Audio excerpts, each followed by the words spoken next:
Mas primeiro, tenho que ressaltar: esse vídeo não tem viés capitalista e nem socialista, mas sim um viés técnico. Segundo, tive que resumir muito essa wiki, pois ela é bem longa e não queria fazer um vídeo de meia hora. Os aliados discordaram sobre a aparência do mapa europeu e como as fronteiras seriam traçadas após a Segunda Guerra Mundial. 31. Cada lado continha ideias diferentes sobre o estabelecimento e a manutenção da segurança internacional no período pós-guerra. 31. Alguns estudiosos afirmam que todos os aliados ocidentais desejavam um sistema de segurança, no qual os governos democráticos fossem estabelecidos o mais amplamente possível, permitindo que os países resolvessem pacificamente as diferenças por meio de organizações internacionais. 32. Outros observam que as potências do Atlântico estavam divididas em sua visão do novo mundo do pós-guerra. Os objetivos de Roosevelt: vitória militar na Europa e na Ásia, conquista da supremacia econômica global americana sobre o Império Britânico e criação de uma organização mundial de paz.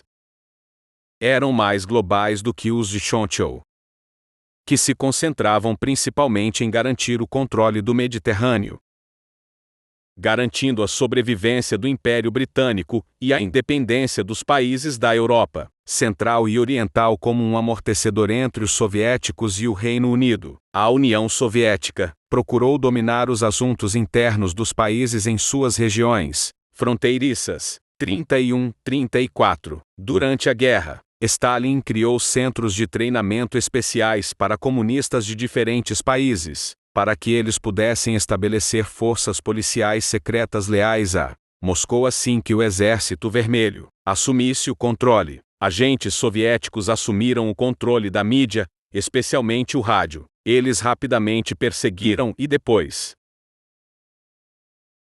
baniram todas as instituições cívicas independentes, de grupos de jovens a escolas, igrejas e partidos políticos rivais. 35. Stalin também buscou a paz contínua com o Reino Unido e os Estados Unidos, na esperança de se concentrar na reconstrução interna e no crescimento econômico. As diferenças entre Roosevelt e Churchill levaram a vários acordos separados com os soviéticos. Em outubro de 1944, Churchill viajou para Moscou e propôs o acordo de percentuais para dividir os Balcãs em respectivas esferas de influência, incluindo a predominância de Stalin sobre a Romênia e a Bulgária, e a Carta Branca de Churchill sobre a Grécia. Na Conferência de Yalta de fevereiro de 1945, Roosevelt assinou um acordo separado com Stalin em relação à Ásia, e recusou-se a apoiar Churchill nas questões da Polônia e das reparações. 33. Roosevelt finalmente aprovou o acordo dos percentuais. 37-38, mas aparentemente ainda não havia um consenso firme sobre a estrutura para um acordo no pós-guerra na Europa. 39. Na Segunda Conferência de Quebec, uma conferência militar de alto nível realizada na cidade de Quebec, de 12 a 16 de setembro de 1944, Churchill e Roosevelt chegaram a acordo sobre uma série de questões, incluindo um plano para a Alemanha, com base na proposta original de Henry Morgenthau, Jr. O memorando elaborado por Churchill previa eliminar as indústrias de guerra no Ruhr e no Saar, ansioso para converter a Alemanha em um país principalmente agrícola e pastoral. No entanto, não incluía mais um plano para dividir o país em vários estados independentes. Nota 1. Em 10 de maio de 1945, o presidente Truman assinou a Diretiva de Ocupação estadunidense JCS 1067, que estava em vigor há mais de 2 anos, e era apoiada com entusiasmo por Stalin. Ela orientava as forças de ocupação estadunidenses a não darem passos em direção à reabilitação econômica da Alemanha. 40. Alguns historiadores argumentam que a Guerra Fria começou quando os Estados Unidos negociaram uma paz separada com o general nazista da SS, Karl Wolff, no norte da Itália. A União Soviética não teve permissão para participar, e a disputa levou a uma correspondência acalorada entre Franklin Roosevelt e Stalin. Wolff, um criminoso de guerra, parece ter garantido imunidade nos julgamentos de Nuremberg pelo comandante do Escritório de Serviços Estratégicos SOS e pelo futuro diretor da comunicação intra-Entria, Alan Dulles, quando se conheceram em março de 1945. Wolf e suas forças estavam sendo considerados para ajudar a implementar a Operação Inimaginável, um plano secreto para invadir a União Soviética que Winston Churchill defendia durante esse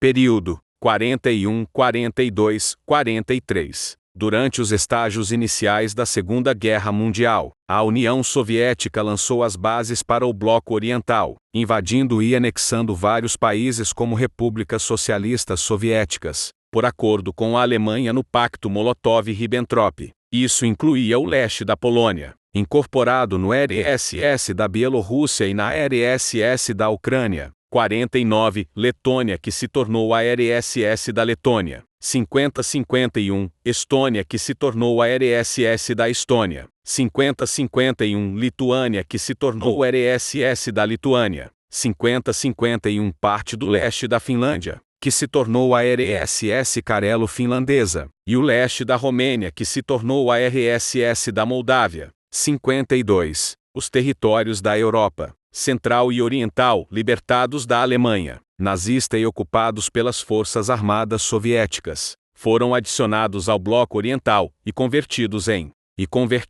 estados satélites. 53, República Popular da Bulgária, 15 de setembro de 1946, República Popular da Polônia, 19 de janeiro de 1947, República Popular da Romênia, 13 de abril de 1948, República Popular da Hungria, 20 de agosto de 1949 54, República Democrática Alemã, 7 de outubro de 1949 55. Os regimes de estilo soviético que surgiram no bloco não apenas reproduziram a economia planificada soviética, mas também adotaram os métodos brutais empregados por Joseph Stalin e pela polícia secreta soviética, a fim de suprimir a oposição real e potencial. 56. Na Ásia, o Exército Vermelho havia invadido a Manchúria no último mês da guerra e ocupou a grande faixa do território coreano localizado ao norte do paralelo 38. 57. Como parte da consolidação do controle de Stalin sobre o Bloco Oriental, o Comissariado do Povo para Assuntos Internos, NKVD, liderado por Lavrenti Beria, supervisionou o estabelecimento de sistemas policiais secretos no estilo soviético, no Bloco Oriental, que deveriam esmagar a resistência anticomunista. 58. Quando surgiram os mais leves movimentos de independência no bloco, a estratégia de Stalin se equipara a de lidar com rivais nacionais antes da guerra. Eles. É isso. Essa foi a parte 1 desse vídeo da Guerra Fria. A parte 2 vai sair depois. É isso. Deixa o like, se inscreve. E tchau, valeu.